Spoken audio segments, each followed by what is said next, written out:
todos e todas. Tá ouvindo? Tá ligado? Ah, agora tá melhor, né? Bem, bom dia a todos e todas. Boas-vindas aqui à Defensoria Pública.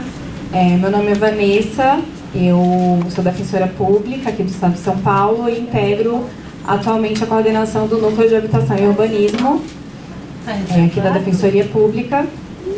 E hoje vou estar inaugurando aqui o evento nessa primeira mesa. Eu gostaria, antes de tudo, de falar que o seminário, e a audiência pública, eles são fruto do trabalho do Núcleo de Habitação e Urbanismo em conjunto com outros núcleos especializados da Defensoria Pública, em razão da pertinência temática. Então, isso foi fruto da atuação conjunta do Núcleo de Habitação e Urbanismo com o Núcleo Especializado de Cidadania e Direitos Humanos, o Núcleo de Direitos das Mulheres, o Núcleo de Direitos da Pessoa Idosa e da Pessoa com Deficiência, e o Núcleo de Diversidade e Igualdade Racial. O propósito do evento, ele é justamente trazer a discussão e a problematização sobre a relação entre política habitacional e vulnerabilidade social. Especialmente diante da exclusão recente, por meio da alteração da portaria da Secretaria de Habitação, que excluiu a previsão de atendimento habitacional provisório aos grupos em situação de vulnerabilidade social extrema. E a gente espera que a gente consiga, com o seminário e a audiência pública, justamente dar voz às pessoas afetadas por essa política ou pela ausência dela, para que elas possam vir e relatar quais as repercussões disso nas suas vidas e também sobre as experiências de como a política habitacional hoje desenvolvida no município de São Paulo tem conseguido ou não encarar essa problemática que é complexa, extremamente complexa, que envolve a necessidade de trazer para a discussão da construção da política pública habitacional, especialmente aqui, o debate sobre a interseccionalidade de situações de exclusão social. Então, a gente espera também com isso trazer nem que seja inicialmente um debate para a gente conseguir falar de forma mais embasada e construir junto com a população a discussão sobre quais modalidades de atendimento habitacional são viáveis e que são possíveis, e que com isso a gente debata a política habitacional que vem sendo desenvolvida no município. Então eu queria, para iniciar a nossa primeira mesa, chamar as nossas convidadas. Com muita felicidade aqui que eu convido a Eliane Alves para compor a primeira mesa. A Eliane é socióloga formada pela USP, com pesquisas na área de reassentamentos forçados e moradia popular. Atualmente é pesquisadora de pós-doutorado pelo Programa de Ciências e Humanidades da Universidade Federal do ABC, colaboradora do Laboratório de Justiça Territorial, LabJuta, da UFABC, e colaboradora também do Grupo de Pesquisa Política, Políticas Públicas e Ação Coletiva. Obrigada, Eliane, por tua presença. E também convidar, para a gente fechar aqui a nossa primeira mesa, a Paula Freire Santoro, que é arquiteta e urbanista, professora de Planejamento Urbano da Faculdade de Arquitetura e Urbanismo da USP. Atualmente, ela coordena, junto com a Raquel Ronick, o Lab Cidade, que é vinculado à FAO, a USP, e desenvolve pesquisa sobre políticas públicas inclusivas. É doutora em Habitat pela FAO e possui especialização em política de terras na América Latina pelo Lincoln Institute.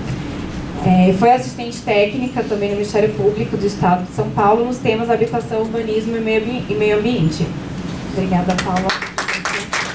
A gente já está um pouquinho pouquinho atrasado, então eu gostaria de passar a palavra primeiramente para a Eliane, para ela fazer a exposição dela. Obrigada. Bom dia a todas, a todos. Tão bom, assim? Estão me ouvindo bem? Bom, primeiro agradecer o convite da Defensoria Pública, que é uma instituição que a gente tem que valorizar muito, né? Eu tenho me aproximado mais ainda dessa instituição nos últimos tempos por conta da minha pesquisa de pós-doutorado lá na UFABC. E fico bastante contente de poder fazer essa interlocução, essa conversa aqui, então agradecer o convite. E dizer da importância, né, especialmente gratificante estar aqui nesse momento, discutindo um assunto tão importante, que são as políticas habitacionais, as modalidades de atendimento habitacional, em um momento em que a gente sabe que é um momento de retrocessos, de necessidade de muita mobilização e luta para manter, né, o que a gente já construiu até aqui, ampliar na medida, né, sempre é nosso horizonte, mas pelo menos manter aquilo que a gente já conseguiu construir até aqui. E aí eu faço uma menção especial ao momento que a gente está vivendo, ao evento que a gente viveu ontem a gente está vivendo um momento de criminalização dos movimentos sociais. Os movimentos de luta pela moradia são alguns, né, desses movimentos que estão passando por esse processo. E o evento de ontem de prisão de algumas lideranças de movimentos sociais ligados à luta pela moradia. Então, é nesse contexto que a gente está aqui hoje conversando sobre políticas habitacionais. Então, eu queria fazer essa menção de início, né? A importância da nossa discussão, do seminário aí do dia inteiro. A Vanessa já fez aqui as apresentações formais, né? Eu só gostaria de fazer uma breve introdução, assim, começar por aí, para que vocês localizem de onde é que eu falo, né? Eu sou socióloga, com experiência de trabalho desde a graduação e a pós-graduação, até hoje fazendo pós-doutorado lá na UFABC, com o tema da moradia popular. Então, sempre fiz entrevistas com moradores de ocupações, moradores da periferia de São Paulo, especialmente, né? E hoje a minha pesquisa se detém um pouco mais no município de São Bernardo do Campo, né? Então, eu estudei alguns processos de remoção mesmo, de reassentamentos e remoções forçadas, que são momentos em que os sentidos da casa para as pessoas, para as populações de baixa renda, estão especialmente postos em evidência, né? São aqueles momentos em que elas estão ameaçadas de perder esse que é um bem, mas que é também um lugar de pertencimento, né? Então, o lugar de onde eu falo, onde eu monto aqui essa apresentação, é um lugar de quem estudou esses processos, né, e de quem tem acompanhado esses processos. Então, a minha contribuição aqui para a conversa de hoje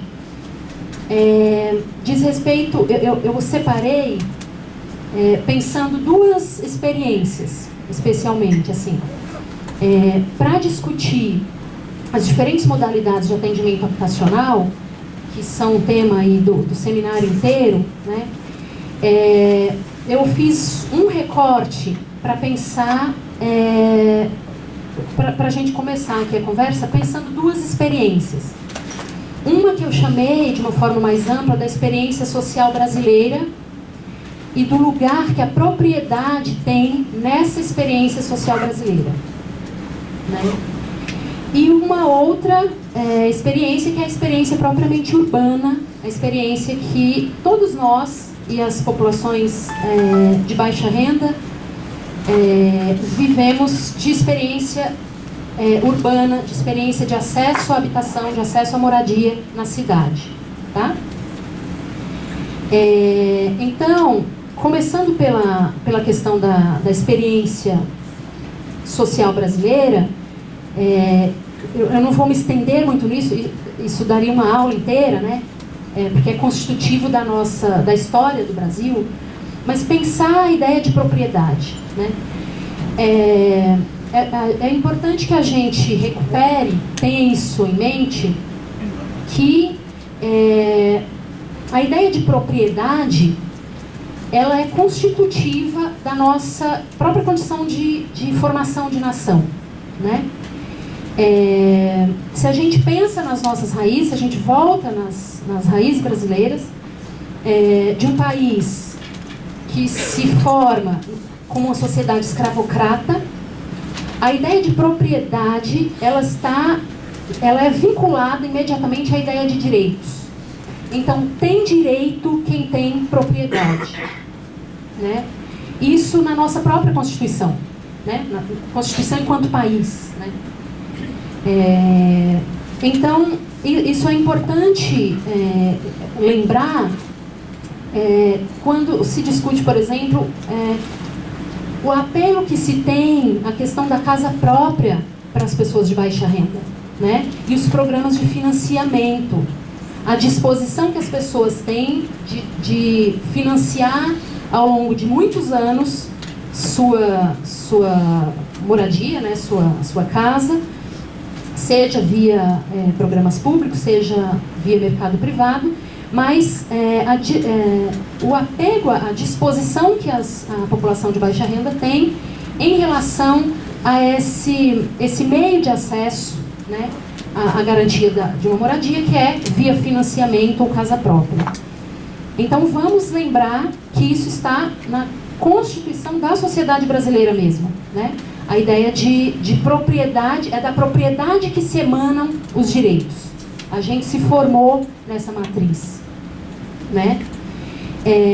Ainda nessa experiência, pensando ainda nessa experiência social brasileira, se a gente pensar a própria Lei de Terras de 1850, quando se anunciou a possibilidade de pormos fim à escravatura no país, o que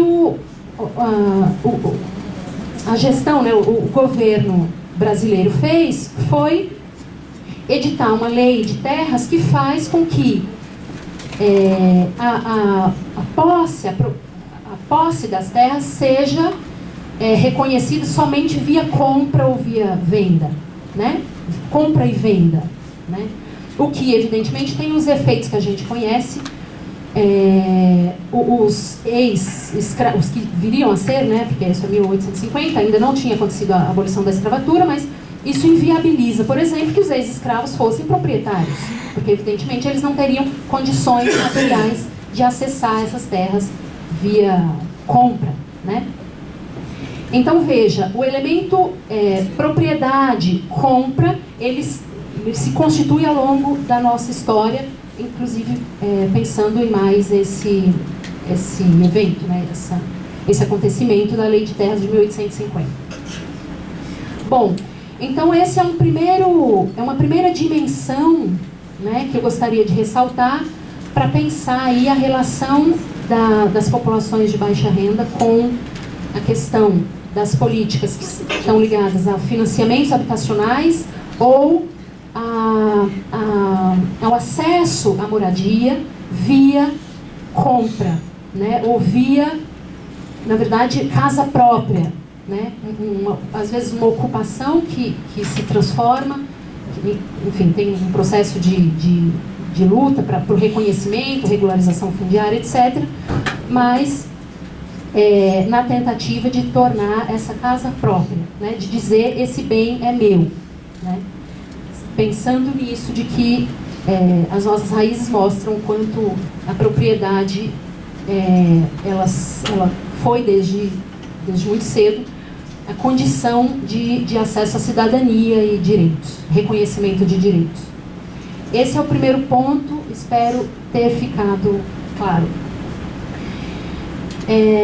A segunda experiência, porque nessa ideia, né, de trazer as experiências dessas populações, a nossa própria experiência brasileira, é o que eu chamo da experiência na cidade, a experiência urbana, né?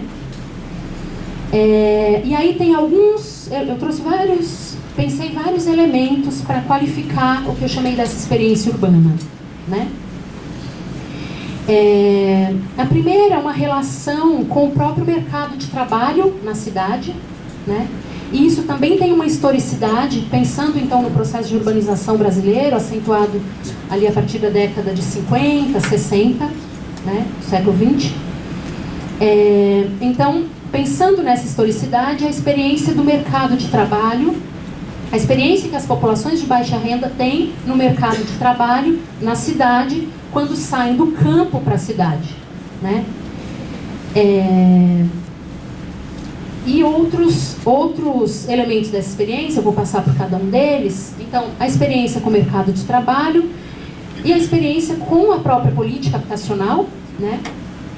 E alguns elementos que eu diria simbólicos, né? Que valorizam muito a questão da casa própria, né? Então, eu vou passar mais devagar por esses diferentes elementos dessa experiência urbana, como eu chamei. A experiência no mercado de trabalho, e aí a gente está pensando no processo de urbanização brasileiro, das populações que deixam o campo para as cidades, né, para se estabelecer nas cidades, e portanto precisam trabalhar nas cidades e se instalar nas cidades. A experiência dessas populações no mercado de trabalho se dá num processo que a bibliografia, aqui na sociologia urbana, a gente convencionou chamar da urbanização de baixos salários, né? Que é caracterizada pelo quê? O próprio nome já diz, né? Pelos baixos salários. O acesso dessas populações ao mercado de trabalho é marcado pelos baixos salários, mas também por períodos de desemprego, períodos de informalidade, de trabalho intermitente, ou seja, uma condição salarial bastante precária, né? E isso tem efeitos evidentes na questão do acesso à moradia, né, dessas populações. Por quê? Isso se dá num contexto em que as respostas públicas de oferta habitacional para essas populações que estão chegando nas cidades, estão desenvolvendo as cidades, ela não é suficiente, a resposta pública não é suficiente, né? E essa condição em que as pessoas se instalam nas cidades, nessa urbanização de baixos salários, esses salários precários, essa condição de trabalho, essas condições de trabalho bastante intermitentes, né? Desemprego, informalidade, salários baixos, também não permite que essas populações acessem o mercado formal privado de moradia, né? O que tem os efeitos que a gente vê hoje, né, nas cidades, de experiências muito de precariedade, de vulnerabilidade, né? Porque na verdade são processos que eu prefiro chamar de vulnerabilização, né? Essas populações são vulnerabilizadas por um tipo de experiência social e de resposta pública que a gente dá ou que a gente não dá. Essa é a questão, né? Mas nesse contexto, então, de inserção no mercado de trabalho e de inserção na cidade, a casa própria, né, adquirir a casa, ter a propriedade da sua casa, ela ganha um sentido que para a gente é muito, já quase naturalizada, mas sobretudo todos nós aqui estamos ligados nesse tema, estudando esse tema, vivemos esse tema, atuamos e militamos nesse tema. Mas se a gente pensa, por exemplo, a experiência brasileira em contraposição com experiências europeias, por exemplo, a gente vê o quanto é uma experiência nossa aqui, né? Ou talvez da América Latina, em que a gente vive processos de urbanização semelhantes. Mas o que acontece? Nesse contexto, né, de inserção na cidade, no mercado de trabalho, a casa própria, ela aparece como um elemento de segurança, né? Ou um elemento de estabilidade numa experiência de vida profissional e de inserção na cidade que é muito insegura, no final das contas, né? Porque é caracterizado justamente pelos baixos salários, pelos períodos de informalidade, né? De desemprego, né? Então, a casa própria, possuir a sua casa, ganha esse sentido. Se a gente pensar, por exemplo, em relação a ser locatário, né? É uma condição bastante diferente, é uma condição de maior segurança mesmo, né? Você tem um bem também, no final das contas, né? De que você pode dispor no mercado, né? Mas você tem esse sentido de, você tem algo de seu, alguma coisa, um elemento de segurança mesmo, de que aconteça o que acontecer, ficando desempregado, não conseguindo pagar o aluguel, pelo menos eu tenho a minha casa. É essa a condição, né? É um elemento de segurança. Evidentemente material e simbólica também, né? Porque é um sentido que as pessoas dão a isso, né? E uma coisa que eu sempre ouvi nas entrevistas que eu fiz para as minhas pesquisas diz respeito também, ainda nesse elemento da segurança que a casa própria dá, o que ela significa, uma ideia de algo que eu posso passar para os meus filhos. Isso também aparece com muita frequência, né? Sobretudo populações que estão mais vulnerabilizadas, em condições mais exigentes, mais difíceis de existência, né? Material. Existe uma fala bastante frequente nesse sentido de que o que eu deixo para os meus filhos? Eu deixo a casa que a gente construiu, né? Que os pais construíram. Então, isso para dizer desse primeiro elemento, né? Que é a segurança material e simbólica, né? Subjetiva, que a casa própria né? Oferece para essas populações. Isso se contrapõe à experiência do locatário, né? Só para a gente pensar um pouquinho em contraste, o que é a experiência de alugar a casa para essas pessoas, né? Como contraponto, é um elemento de insegurança, e pensando sempre nesse contexto que eu falei antes, né? Em que condições que a gente está de inserção na cidade e no mercado de trabalho. A experiência do locatário é uma experiência de insegurança, porque eu posso, em algum momento, não conseguir pagar o aluguel. E aí eu faço o quê? Com filhos pequenos, ou mesmo, enfim, idosos na família, famílias constituídas, nas suas diversas configurações, você faz o quê? Na possibilidade de perder o trabalho, de ficar na informalidade, então ter rendimentos que oscilam, enfim. Então a condição de locatário aparece como uma condição de insegurança e de imprevisibilidade também. Isso é interessante marcar, porque em que sentido imprevisibilidade? Porque o aluguel, ele aparece como uma coisa como uma situação em que a família está morando aqui hoje, tem redes constituídas, tem família próxima, tem o acesso aos serviços, à escola dos filhos, mas estar no aluguel significa que em qualquer momento eu posso precisar mudar para muito longe, né? E o que eu vou fazer com essas redes que me sustentam, né? E que ajudam nessa vida cotidiana? Esse é um cálculo também para as pessoas quando elas falam do aluguel, em contraposição à sempre afirmada importância da casa própria. né? O elemento da imprevisibilidade. E sem contar uma coisa que é bastante frequente, que é a ideia de que o aluguel é sempre um dinheiro que a gente...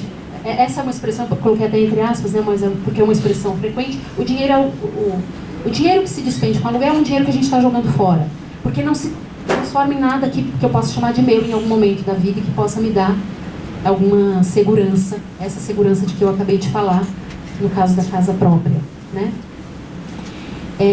Bom, um outro elemento, passando aqui mais rapidamente, porque já me faltam só 10 minutos, mas dialoga com tudo isso que eu falei até agora, é a dimensão propriamente simbólica e subjetiva, né, dessa casa própria, uma dimensão de autonomia, por exemplo, né, em que a família ela pode ampliar sua casa, né, em função das suas necessidades, em função da família que cresceu, em função de um familiar que chegou de outra cidade e precisa de um lugar para se instalar, chegando, né, chegando na cidade aqui, vindo de outro lugar. Então, a casa própria é também um elemento de autonomia, né, para essas famílias, né. E a gente não pode esquecer o valor simbólico fundamental, que é a ideia da casa própria como uma conquista, né? Conquista não só de um bem material, né? Então agora eu posso dispor no mercado, mas uma conquista que é sentida também muito subjetivamente, né? Como algo que eu conquistei com muito trabalho, com esforço, com a soma do trabalho dos vários membros da família, né? E que tem um apelo subjetivo bastante marcante, né? E por fim, porque para a gente passar para uma última dimensão da experiência urbana que eu gostaria de trazer, que é a experiência dessas populações com a própria política habitacional, né? Tem um elemento muito repetido, muito reafirmado na nossa sociedade, que é a ideia da casa própria como sonho, né? A expressão o sonho da casa própria é tão conhecida essa expressão entre a gente, né? Ela é alimentada, ela é reforçada, ela é sempre trazida num contexto mais geral, né? A gente conhece essa expressão, a gente fala essa expressão, né? E ela é reafirmada, inclusive, na publicidade que se faz da própria política, né? Se a gente pensar, por exemplo, o programa Minha Casa, Minha Vida, o que é esse nome, né? Então é a minha casa, um bem meu, que me pertence, e que ele tem uma ligação com a minha vida, ele constitui a minha vida, né? Para a gente perceber o quanto esse apelo, esse sentido, né, que a casa própria tem, ele é vivido na população de uma forma geral, né? Nas nossas conversas a gente ouve esse tipo de expressão, mas ele é também reafirmado pela própria política, né? E pela própria publicidade que se faz da política. E aí eu entro então nesse último elemento, que é a relação com a política habitacional. A nossa experiência de política habitacional ela é bastante calcada ao longo aí da história na questão do financiamento, né, dos financiamentos habitacionais. Então, na ideia de que então ao final desse financiamento você se torna proprietário da sua casa e do seu, né, a casa como um bem, a sua propriedade, a casa própria. Aí vale a pena a gente até pensar ainda nesses sentidos, né, que são dados mesmo pela política. Como é bastante reproduzido na publicidade política, por exemplo, o momento da entrega das chaves da casa própria, né? Quando a gente pensa os programas habitacionais. né? É um momento emblemático, né? O momento da entrega das chaves para a população. E o que isso significa, né? Finalmente ter o acesso a esse bem que na verdade a gente precisa pensá-lo como um direito, né? Mas essa contraposição, inclusive, da casa como um bem ou como um direito, é sempre uma questão que a gente precisa estar atento, porque quando se pensa a casa como um bem, e se pensa, eu adquiri pelo meu próprio esforço, né? Isso é bastante comum também, né?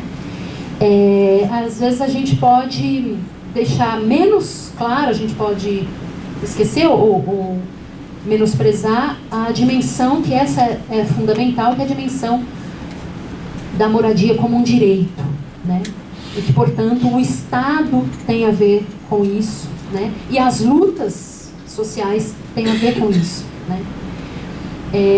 Mas, enfim, o fato, a relação, a experiência que as pessoas têm com os próprios programas habitacionais é uma experiência que também reafirma ao longo do tempo a questão da propriedade, né, da casa própria via financiamento.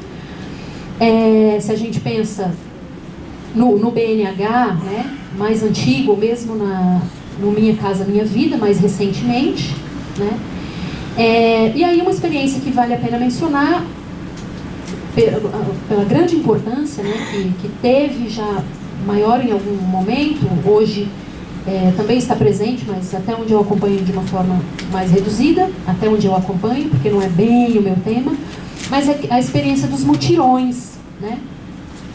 Em que ali a gente tinha uma construção que é coletiva, né? Ali é uma experiência diferente de acesso à casa própria, mesmo mediada pelo Estado, né? Então, é uma experiência de construção coletiva, mas que chega ela também no seu produto final, é uma unidade de propriedade das famílias, né? De quem construiu, quem ajudou a construir a casa do outro, né? É uma experiência bastante rica e muito bonita, mas vale a gente pensar também nesse elemento que a experiência que se tem com a política habitacional é uma experiência da casa própria, né? Que tem como produto final a casa própria. Daí a importância que essa modalidade, né? E aí traduzida nas modalidades de financiamento habitacional, a importância que essa modalidade tem junto à população de baixa renda. Lembrando, claro, que a questão da casa própria não é um valor somente para as populações de baixa renda, né? As classes médias têm suas casas próprias, financiam suas casas, né? E tem nisso um valor também. Inclusive, se a gente volta lá no começo, se a gente pensa a nossa tradição da propriedade, a importância, o que significa a propriedade, né? Então, isso também está em outras classes sociais, evidentemente não só nas classes populares. Mas com isso eu vou terminando a minha fala. Eu acho que a ideia era trazer um pouco dessa experiência, dessa minha experiência de pesquisa, para pensar a importância da casa, a importância das políticas habitacionais na vida dessas pessoas, das pessoas de baixa renda. A gente está pensando aqui, a gente propõe nesse seminário pensar as diferentes modalidades de atendimento habitacional. Isso vai ser discutido aí ao longo do dia inteiro. E eu acho que a discussão, o crivo dessa discussão, deve ser sempre que essas diferentes modalidades que a gente possa pensar aí ao longo do dia, o crivo delas é que elas sejam sempre o mais inclusivas possíveis, o mais abrangente possível, né? É esse o nosso horizonte, É isso que baliza aí essa discussão sobre diferentes modalidades habitacionais, sobretudo em um momento em que a gente tem enfrentado mesmo muitos retrocessos em várias dimensões das políticas sociais e na questão habitacional, enfim, especialmente, né? Então é isso a minha contribuição, eu agradeço muito, bom dia.